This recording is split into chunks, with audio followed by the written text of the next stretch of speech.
Shalom bien-aimés dans le Seigneur. Ici l'homme de Dieu Guy Zendon. Bienvenue sur Parole de Sagesse. Aujourd'hui, nous sommes dans le livre de Proverbes 18, au verset 21. Voici ce qu'il dit. La mort et la vie sont au pouvoir de la langue.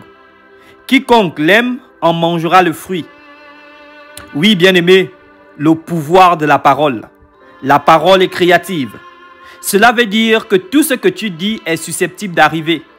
C'est pourquoi, en réalité, un parent ne devra jamais dire des paroles négatives à ses enfants. Parce que tout ce que tu prononces à tes enfants, c'est susceptible d'arriver. On voit très souvent des parents pris de colère insulter leur enfant. Tu ne seras jamais rien. Tout ce que tu vas faire ne va jamais réussir. Et quand cet enfant termine par être ce que la personne a déclaré, on se plaint, on accuse le diable, on accuse les parents au village. Mais on oublie que c'est une parole qu'on avait prononcée il y a des années. Oui, ne prophétise jamais quelque chose de négatif dans la vie de tes enfants. Vous savez, j'ai envie de te donner un challenge aujourd'hui. Commence à dire des bonnes choses sur ta vie. Commence à dire, je suis rempli de la présence de Dieu. Commence à dire, je vais réussir. Commence à dire, je suis la tête et non la queue.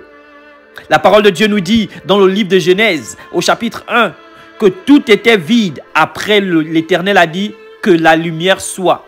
Donc même Dieu a parlé pour que les choses apparaissent. L'apôtre Jacques nous dit que nous ne possédons pas parce que nous ne demandons pas. C'est parce que tu ne parles pas de ta vie.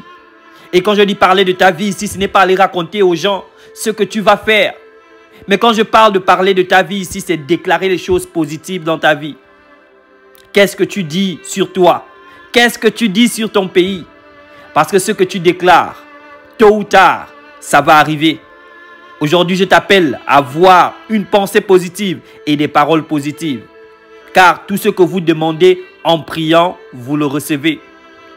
Toute parole négative est susceptible de revenir dans ta vie. Père éternel, merci de nous rappeler sur l'importance de la positivité et sur la puissance de nos paroles. Père éternel, aide-nous à toujours prophétiser le positif et non le négatif. Je déclare que toute personne qui tombera sur cette vidéo sont des personnes positives. Ils sont remplis de la présence de Dieu et ta bénédiction les accompagne. Amen.